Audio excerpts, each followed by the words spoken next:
جمعے کی نماز پڑھ کے یوں دنیا بھاگتی ہے، او ہو پتہ نہیں کون سی پیچھے آگ تھی جو بجھائی جائے گی۔ اور آج تک لوگ مسئلہ پوچھ رہے ہیں کہ جمعے کی بعد والی سنتیں کتنی ہوتی ہیں۔ میں نے کہا کتنے سال ہو گئے جمعہ پڑھتے، کتنے سال ہو گئے، ابھی تک سنتوں کا نہیں پتہ، ابھی تک نہیں علم کے پہلے کتنی رکھتے ہیں اور بعد میں کتنی رکھتے ہیں۔ فجر کی سنتیں کب پڑھنی چاہیے؟ سنو فجر کی سنتوں کے بارے میں۔ میرے رسول کریم سید عالم صلی اللہ تعالیٰ علیہ وسلم سے ایک صحابی نے پوچھا تھا، حضور میری فجر کی سنتیں رہ گئیں یا رہ جاتی ہیں تو حکم کیا ہے؟ کیا انداز ہے حضور کا؟ بخاری مسلم کے لفظ سنو، حضور سید عالم صلی اللہ علیہ وسلم فرمانے لگے، اس نے کیا پوچھا تھا؟ حضور جواب کیا دیتے ہیں؟ فرمایا فجر کی سنتیں کبھی نہ چھوڑنا، فجر کی پہلی 2 سنتیں کبھی نہ چھوڑنا۔ یا رسول اللہ صلی اللہ تعالیٰ علیہ وسلم میری رہ گئی ہیں، رہ جاتی ہیں۔ فرمایا فجر کی 2 سنتیں نہ چھوڑنا، فرمایا فجر کی پہلی 2 سنتیں مجھے دنیا اور دنیا کے اندر جو کچھ ہے وہ سب سے زیادہ پیاری ہے۔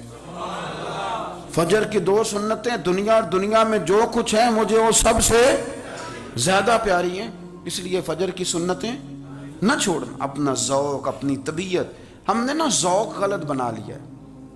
اگر 20 بندے کہہ بھی دیں گے تو نے بڑی شاندار تلاوت کیا تو کیا اس سے بنے گا؟ 100 بندہ کہہ بھی دے تیری کیا بات ہے، کیا بات ہے نعت خاں کی، کیا بات ہے علامہ صاحب کی، پیر صاحب کی، پیر مہر علی شاہ صاحب رحمت اللہ علیہ۔ آپ تشریف فرما تھے تو آپ کے ایک ہی بیٹے بابو جی جن کو کہا جاتا ہے، جس دن صاحبزادے پیدا ہوئے تو خادم نہ وہاں سے نکلا۔ ان لوگوں کے شوق اور طرح کے تھے نا، تو ان کی توجہ بھی اپنے شوق کی طرف رہتی۔ تو خادم نکلا اندر سے، پیر صاحب مبارک ہو، پیر صاحب مبارک ہو، پیر صاحب مبارک ہو، پیر صاحب مبارک، وہ شور کر رہا ہے۔ تو پیر صاحب کو وجد ہو گیا، اللہ اکبر اللہ اکبر اللہ، وہ کیا ہوا، کس بات کی مبارک دے رہے ہو؟ عرض کی حضور اللہ نے بیٹا دیا ہے۔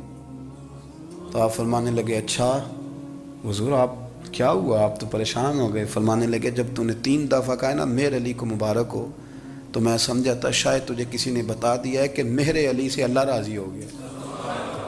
میں سمجھا تھا کہ شاید تو یہ خبر لے کے آیا ہے کہ کسی نے بتایا ہے کہ مجھے آج خبر ملی ہے کہ مہر علی سے رب اچھا پتر ہوا ہے، الحمدللہ اللہ کا شکر ہے۔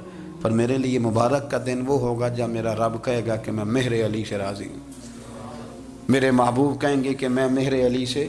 آپ بات کو سمجھیں، شوق ہی کسی اور طرف تھا، دل ہی کہیں اور لگا ہوا تھا، طبیعت ہی کہیں اور مائل تھی۔ کوئی وظیفہ پوچھتے تھے تو پڑھتے تھے وہ لوگ، کچھ اللہ اللہ انہیں بتائی جاتی تھی تو کرنے کا ذوق رکھتے تھے، طبیعت تھی، قائل تھے۔